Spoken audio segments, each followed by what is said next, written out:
Cité des adorateurs. Suivez cet enseignement avec le pasteur Paul Nomak Mouzembe. Maintenant, écoutons exactement le clou du message. Alléluia. Le problème n'est pas d'être esclave. Le problème n'est pas seulement d'être esclave. Le problème n'est pas seulement d'être esclave, je répète. Le problème est de rester esclave au-delà du temps prévu, au-delà du temps additionnel. Vous savez, quand vous êtes en train de gagner un match et qu'on prolonge le temps, vous êtes mal. Et j'aimerais dire, l'esclavage, d'accord, mais l'esclavage au-delà du temps prévu, au-delà du temps réglementaire, devient illégal. Les Hébreux étaient esclaves en Égypte pendant 430 ans, alors que Dieu avait prévu qu'ils soient esclaves que 400 ans. Ça veut dire qu'ils étaient déjà dans l'illégalité. Ils étaient déjà de façon illégale restés en Égypte 30 ans de plus. Combien d'entre nous sont restés en Égypte illégalement alors qu'ils devaient déjà sortir d'Égypte? Ce problème t'a envahi, t'assaille alors que 400 ans a déjà été consommé. Les Hébreux sont restés esclaves, d'accord? Dieu avait prévu qu'ils restent esclaves pendant 400 ans, pas pendant 430 ans. Lisons. La parole qui fut donnée à Abraham par Yahweh disait qu'ils seront en captivité pendant 400 ans et non 430 ans. Genèse chapitre 15, verset 13. Lis avec moi. Vérifie les Écritures. Genèse chapitre 15, verset 13. Et l'Éternel dit à Abraham, sache que tes descendants seront étrangers dans un pays et qui ne seront point à eux. Ils seront asservis et on les opprimera pendant 400 ans. Mais je jugerai la nation à laquelle ils seront, n'est-ce pas? Et là, vous voyez que c'est 400 ans qu'ils devaient rester esclaves. Ça a été prédit, mais ils sont restés 30 ans de plus. Combien parmi vous sont-ils restés plus longtemps que prévu dans cette histoire qui ne fait que se retourner contre vous? Écoutez, Exode 12, 40. Exode 12, 40 dit ceci. Le séjour des enfants d'Israël en Égypte fut de 430 ans. Alors que l'Éternel en Genèse, chapitre 15, verset 13, avait dit à Abraham, ils vont rester là-bas pendant 400 ans seulement, pas plus que ça. Mais eux sont restés 30 ans de plus. Mon ami, vérifie bien. Dans ton Égypte, tu es resté déjà combien de temps? L'ennemi a profité pour les garder au-delà du temps réglementaire. Combien parmi nous, l'ennemi profite pour les garder au-delà du temps réglementaire? J'aimerais dire que tout ce qui se passe dans ta vie en dehors du temps réglementaire doit cesser maintenant. Tout ce qui se trame de façon irrégulière, tout ce qui est illégal dans ta vie, qui a continué à s'appliquer dans ta vie, alors qu'il y a un deadline, je déclare que maintenant ça doit cesser au nom de Jésus.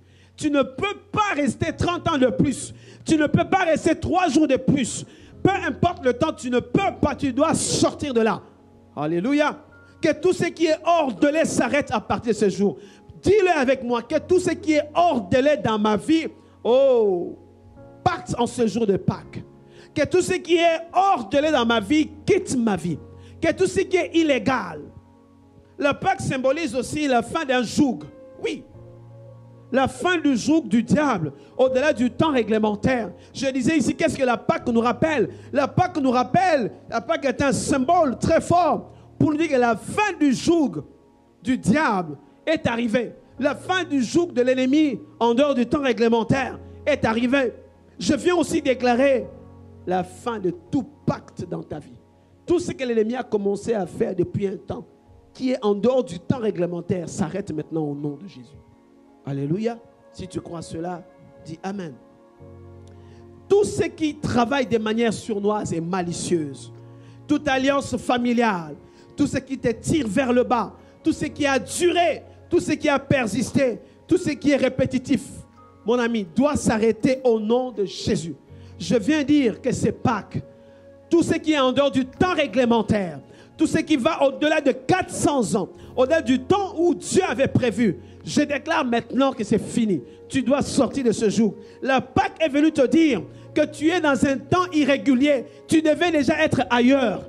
Tu devais aller déjà en train, tu devais être déjà libre. Mais tu continues à être esclave parce que tu ne sais pas que ton temps prévu est déjà dépassé. Je me dis, cette maladie va t'accompagner jusqu'où? Ce problème va t'accompagner jusqu'où? Cette maladie t'a pris depuis que tu étais enfant. Elle ne peut pas s'arrêter aujourd'hui. Ce problème de couple continue des années et des années. Est-ce qu'elle ne peut pas s'arrêter à un moment donné? Il y a un temps pour chaque chose. Il y a un temps pour l'esclavage. Il y a un temps pour la liberté. Les enfants d'Israël sont restés 30 ans de plus. Combien de temps es-tu resté dans cette maladie chronique? Combien de temps es-tu resté dans ce manque? Combien de temps tu es resté sans papier? Je ne sais pas quel est ton problème, mais j'aimerais te dire, c'est Pâques. C'est Pâques. Tu dois maintenant savoir que la Pâques vient aussi pour te dire qu'il y a un temps pour toutes choses. Et dis-le, je suis libre. Déclare-le, je suis libre, je suis affranchi. Parce que la Bible dit, si le Fils vous affranchit, waouh, j'aime ça. Si le Fils vous affranchit, vous serez réellement libre. Mais si quelqu'un d'autre vient pour vous affranchir, si un marabout vient pour vous affranchir, si un sorcier de la famille, si quelqu'un vient te dire, viens chez nous, on fait ceci, il ne va pas t'affranchir. Si ta maman, ton père, ton frère te prend à la main le soir pour aller voir quelqu'un, je ne sais dans quelle cabane, j'aimerais te dire, il ne va pas t'affranchir. Par contre, il va te lier à nouveau. Mais la Bible dit, si le Christ vous affranchit, vous serez réellement libre. Vous êtes esclave, mais si l'agneau est immolé, vous serez réellement libre. Dis avec moi, je suis libre. Que l'agneau, écoutez ce que la Bible dit, que l'agneau se mange avec un bâton à la main. Là, on est dans le clou du message. Que l'agneau se mangeait avec un bâton à la main, mon ami. Un bâton à la main. L'agneau se mangeait avec la ceinture sainte au niveau des reins. L'agneau se mangeait sandales aux pieds. Vous le mangerez à la hâte. Écoutez les recommandations. Non seulement vous le mangez le bâton à la main, non seulement vous le mangez à la hâte. C'est quel genre de Pâques qu'on mange à la hâte? Je n'arrive pas à comprendre. C'est quel agneau qu'on mange avec des aliments amers, avec des herbes amères? Alors voici ce qui va se passer. Exode 12. Quand vous le mangerez, vous aurez vos reins saintes, vos souliers aux pieds. Vous aurez votre bâton à la main et vous le mangerez à la hâte. Seigneur, c'est quel genre de Pâques? On ne mange pas avec les chaussures aux pieds. On ne mange pas avec le bâton à la main. On ne mange pas avec une ceinture bien serrée. On ne mange pas un repas debout. C'est quel repas qu'on mange debout, mon ami? Tu te poses la question, comment devais-je manger ce genre de Pâques? Comment devais-je avoir cette attitude? Les chaussures aux pieds, le bâton, c'est comme si je veux partir. C'est comme si il y a quelque chose qui va se passer. C'est comme si on veut m'entraîner. C'est une précipitation qui arrive. Vous mangerez cela à la hâte. Il est en train de se passer quelque chose. L'esclavage qui a duré 430 ans était en train de se terminer. J'aimerais dire l'esclavage qui avait duré au-delà du temps réglementaire était en train de prendre fin. L'ennemi peut avoir gardé pendant longtemps ta vie, mais sache que Dieu te délivre aussi à la hâte. Parce que ces choses se faisaient à la hâte. Il y a une délivrance à la hâte. Pendant que les enfants d'Israël mangeaient, ils mangeaient ça à la hâte. Ils mangeaient ça rapidement parce qu'il allait se passer quelque chose. C'est que la délivrance allait venir à la hâte aussi. J'aimerais dire à quelqu'un, la délivrance est en train de venir à la hâte. De la même manière, l'ennemi a dépassé le délai. Dieu va te sortir de cette situation à la hâte. L'agneau devait se manger à la hâte avec le bâton parce qu'ils sont en train de partir. Parce qu'il y a l'esclavage qui va prendre fin. À n'importe quel moment, il devait quitter. Préparez-vous à partir. J'aimerais dire à quelqu'un, prépare-toi à quitter l'esclavage. Mais à la hâte. La manière dont Dieu va te délivrer, ça sera à la hâte. C'est pour ça qu'il te dit, prends le bâton, mets ta ceinture, mets tes chaussures, prépare-toi, ça sera à la hâte. J'aimerais dire, commence à dire, je suis libre. Je ne suis plus esclave de personne. Tu dois le déclarer. Je ne suis plus esclave de personne. Esprit de lenteur. Dis avec moi, esprit de lenteur. Esprit d'erreur. Des fois, tu commets les erreurs, tu ne comprends pas. Dis, esprit d'erreur, je suis libre. Esprit de colère chronique, je suis libre. Esprit de mensonge, je suis libre. Esprit de non-achèvement. Tu commences un bon projet et tu ne sais pas l'achever. J'aimerais te dire, tu dois dire, esprit de non-achèvement. Mentionne quel est cet esprit qui perdure. Tu dois sortir à la hâte. Oh, l'agneau se mange à la hâte. On sort d'Égypte à la hâte. Parce qu'il y a une délivrance qui est arrivée. L'agneau a déjà été immolé. L'esprit des maladies. Il y a l'esprit des maladies qui continue depuis ton enfance. Tu traînes et tu dis, c'est la maladie de mon enfance. C'est fini. Elle va t'accompagner jusqu'où, mon ami? Jusqu'où cette maladie doit t'accompagner? Je suis victorieux sur le péché. Il y a quelqu'un qui tombe si facilement dans le péché. Le même péché, les gens ne te voient pas. Mais tu tombes si facilement dans ce péché. Tu tombes si facilement et tu te caches. Tu as fourni d'efforts. Tu dois dire aujourd'hui, je suis libre. Ça a trop duré cette histoire. Je suis libre. Tu dois dire, je suis victorieux sur la colère. Je suis victorieux sur l'esprit de divorce. Je suis victorieux sur cette maladie familiale. Je suis victorieux sur le péché. Proclame-le, mon ami. Proclame-le pendant un moment. Pendant que je parle, toi, tu te mets à prier. Proclame-le pendant un moment. Proclame que ton mariage a réussi. Proclame que tes études ont réussi. Proclame que ta santé est revenue au galop. C'est une délivrance à la hâte.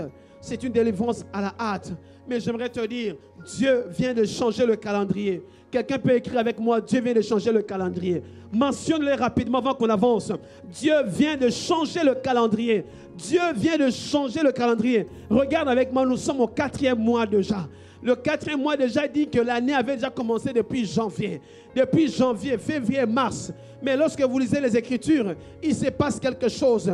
L'ennemi t'a pris 3 mois de plus. Regardez, il a pris 30 ans de plus. L'année a commencé, mais en janvier, tu as souffert. En février, tu as souffert. En mars, c'était encore plus pire. Il t'a pris 3 mois de la même manière qu'il a pris 30 ans aux enfants d'Israël. J'aimerais te dire, l'ennemi a pris 30 ans de plus aux Hébreux. Mais l'Éternel a décidé aussi qu'à partir de ce mois, oh, c'est ton année qui vient de commencer.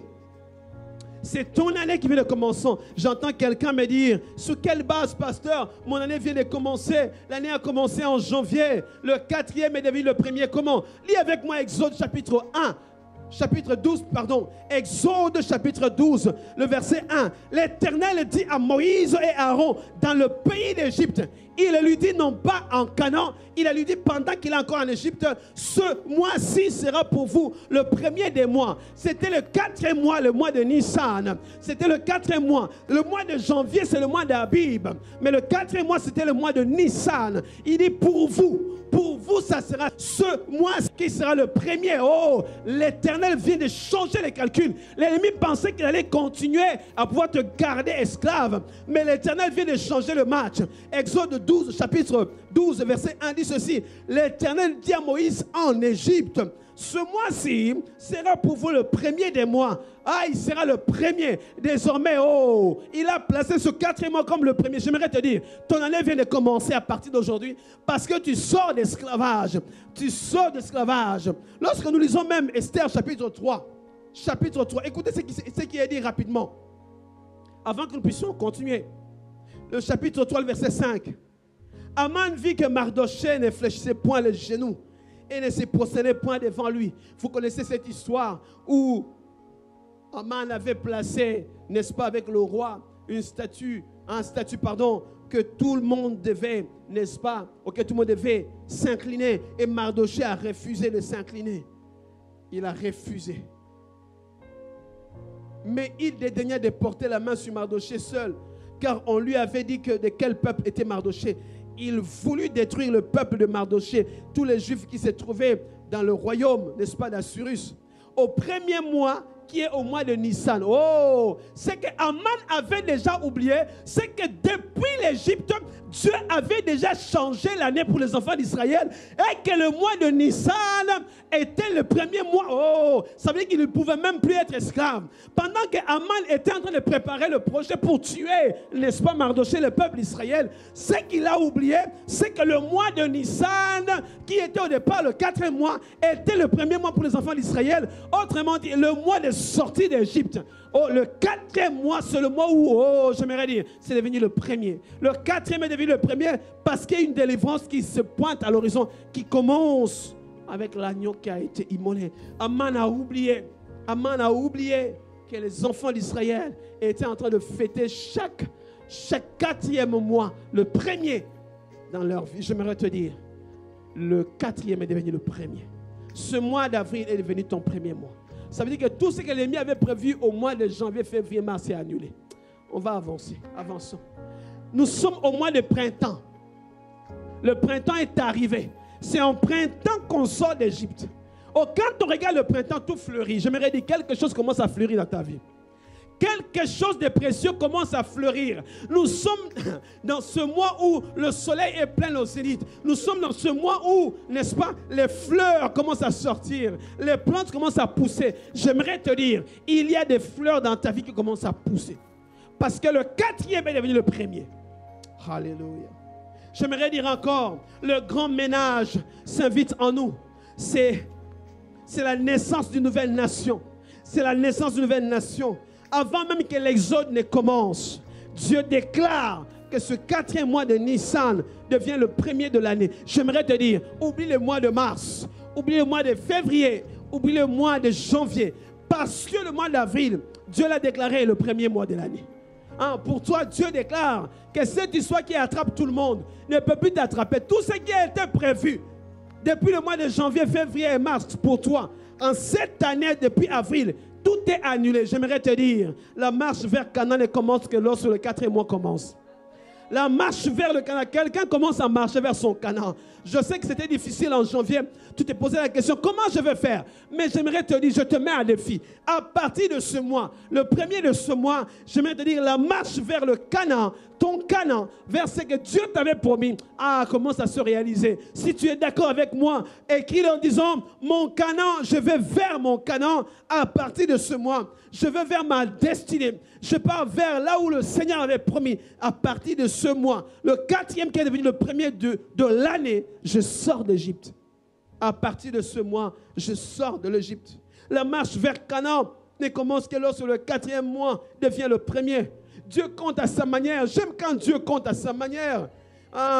Tu es comme les Hébreux qui pleuraient, qui criaient au-delà du temps réglementaire. L'ennemi a commencé à te cribler.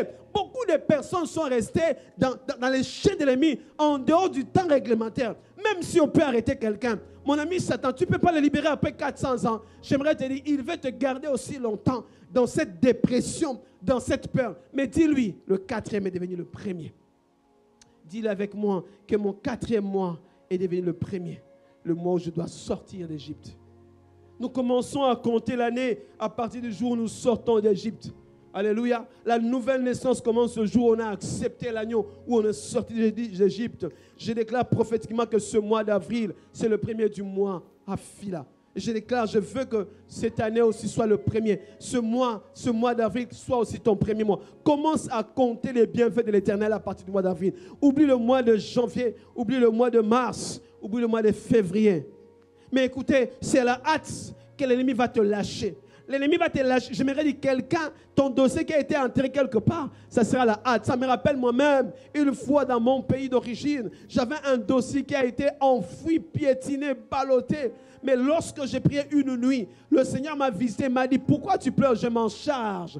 Et pendant que je travaillais dans la journée quelque part, j'ai vu le monsieur qui vient avec tout ce qui était mon dossier, me remettre le dossier. Alors que c'était lui qui avait, n'est-ce pas, enfoui mon dossier plus loin. Lui-même est venu à la hâte en disant, s'il te plaît, signe, fais une déclaration que je n'ai pas touché à ton argent.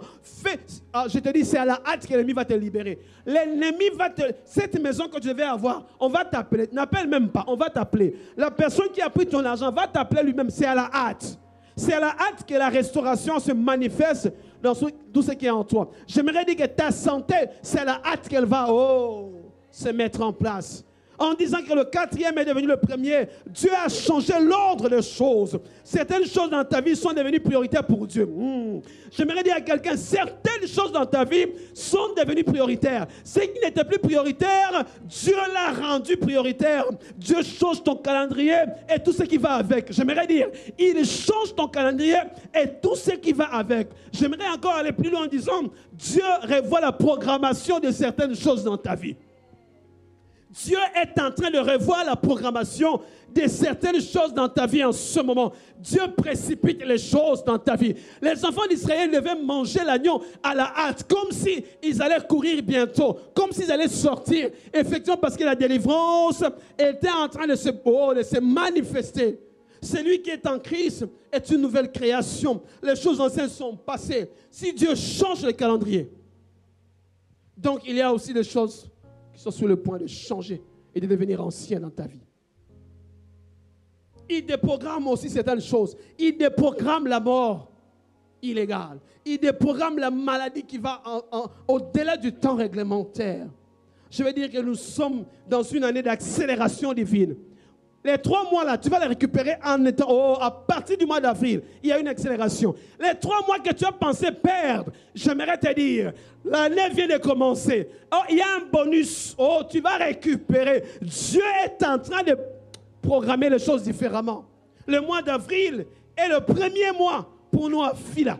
Ah oui, nous commençons à compter les bienfaits de l'Éternel maintenant. Je ne sais pas ce que tu as fait en janvier pour Dieu. Je ne sais pas ce que tu as fait en mars ou en février. J'aimerais te dire, commence cette année par ce mois d'avril. C'est le premier de l'année. Commence par faire ton offrande spéciale. Je ne sais pas où est-ce que tu vas déposer ça, dans une église, je ne sais pas où. Mais dis l'Éternel pour mes enfants. Ce mois d'avril, le mois où je sors d'esclavage, devient le premier.